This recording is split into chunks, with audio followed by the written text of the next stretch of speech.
Hello, welcome to another Tonalist landscape oil painting demonstration. This is your painter in residence, M. Francis McCarthy, and the painting I am bringing you today is called Golden Path. It's an 8 by 10, and I painted it back in May of this year.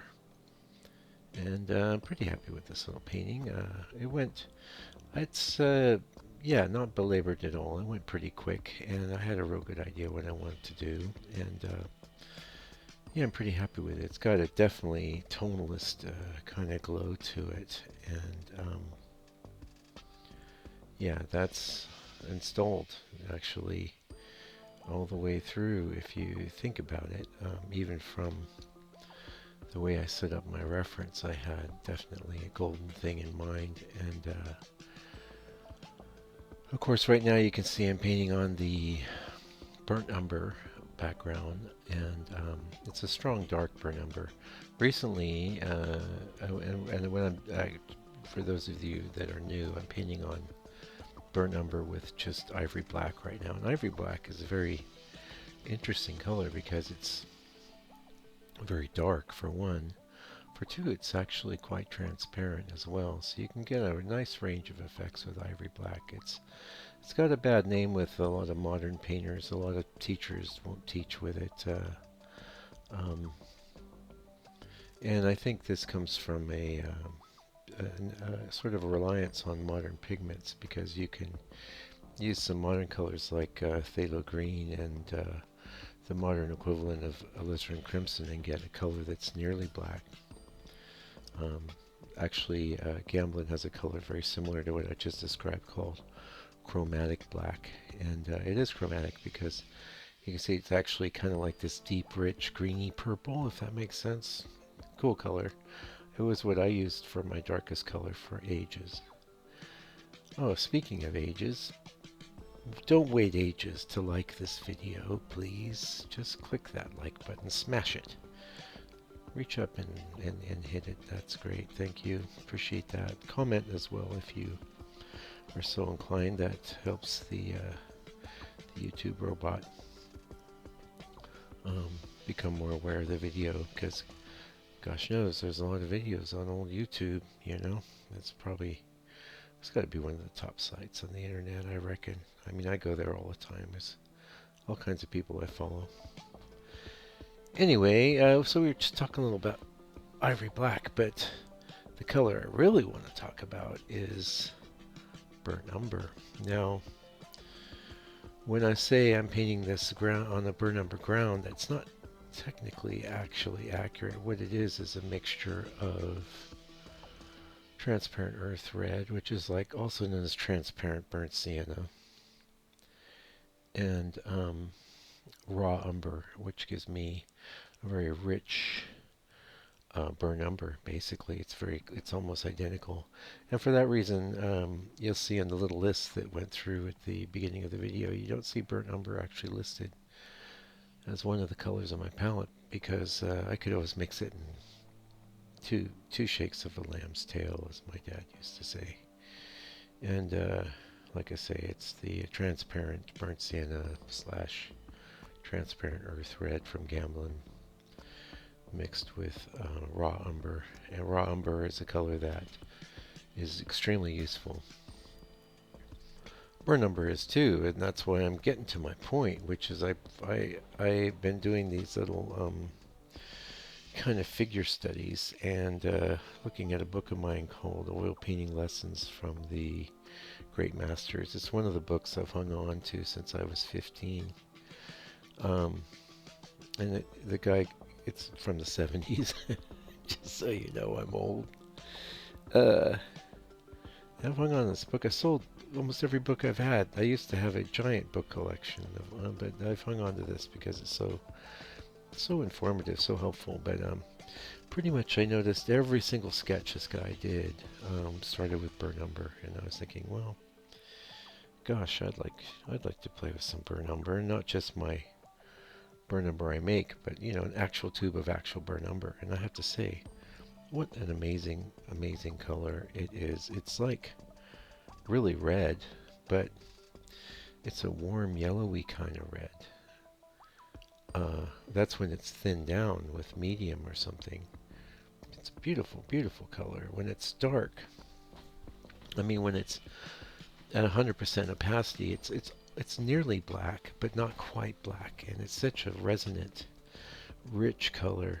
So I've been doing these little studies, and I've done a little quick like tracing of my drawings of these women with charcoal, and so they're on a board that's been prepped with a reddish goldy color, and I've been doing these drawings with the burnt umber, nothing but the burnt umber, just using the full range.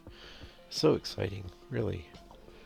It's awesome. Can't wait to share some with you, actually.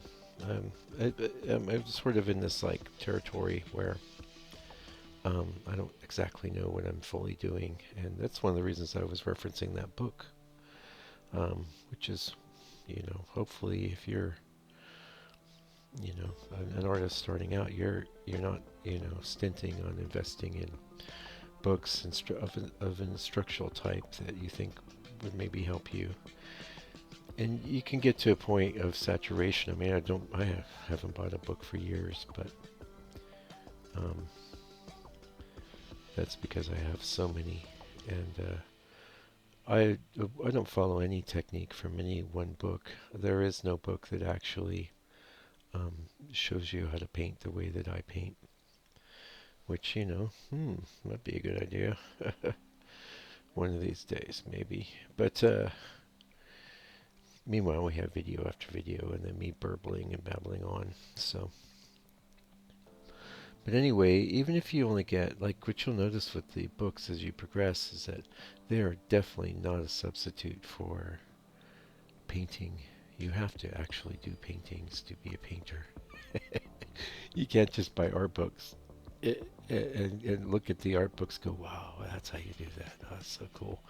Kind of the same thing some people do with the YouTube channel. They just watch someone paint. It gives them the feeling, oh, so that's how it's done. Okay, well, geez, why should I even bother? Anyway, that's not the purpose of an art book. The purpose of an art book is also, that's like on one side of the extreme is that you're just getting an art book and getting a kind of good feeling from having bought an art book and thinking that maybe you'll use it to make some art, help you make better art. And you might, but I don't really, I'm not a big believer in following anyone's practice or techniques or anything 100%. What I do think is great is to glean insights, and that's, a lot of people don't understand the way that I actually teach on this channel is through insights, through just conversation and insights, and not so much into step by step or any of that, because I personally don't really learn that way. I learn through insights. I learn through trying, failing, and then gathering insights. And the best insights you gather, of course, are the insights that come from the negative experiences, the failed paintings, the bad things that you did that didn't work out. It doesn't. You can look at it and say, well, geez, don't do that again. Someone could tell you a million times, don't do it, don't do it. But yeah, every now and then you gotta try. You gotta try things out. And every now and again, you'll break some rules. I feel like this painting we're looking at breaks a few rules. I think it's kind of abstract-y. And of course, it's all keyed off of a very narrow portion of the color wheel. So barely going into any greens, rusts, yellows. We're nowhere near a blue or any kind of cool tone. Even well short of purples and things. Anyway, I want to get back to burnt umber. I recommend you get a tube of burnt umber and try it out. As a matter of fact, I'm so into it right now. I've kind of made a switch, and I've done some landscape paintings lately. I did a really nice one yesterday, a small little study sort of a scene that I've shown on this channel before, but in a different format. And specifically because I wanted to do a painting for a little white frame I had. And oh, by the way, you can see we're doing some glazing now. Yeah. Why would you glaze such a painting that was already so glowy? No, just because it's going to be more glowy. You know, the masters like Ines, they would just keep going in and glazing, painting up, lightening up, glazing again. You know, that's how you build this luminescence sort of effect. Anyway, the burnt umber has an incredible glow to it. So I did this little scene, and I did it on one of these orange, not the red sort of tint like the if you look at the burnt sienna tone that you can see in all the early paintings I've done on this channel. It was about a year and a half ago I switched to burnt umber, which is much darker, basically working from darks up. But I was inspired to do a landscape on this sort of golden reddish light sort of burnt umber, not a dark burnt umber, and I really dug it, man. I think I'm going to do a bit more like that. Of course, it was called keyed off for reds and grays and yellows, and I worked with a very limited palette of just black, white, yellow ochre, burnt umber, and that was it. And I was super happy with the painting. And we got just a minute or two left. One of the things that crossed my mind that I thought would be great to talk with you about is modifying and changing your process every now and again. Now, in my case, it will be only after I have beaten the thing that the way I've been working. I've done it and done it and I've done it and done it.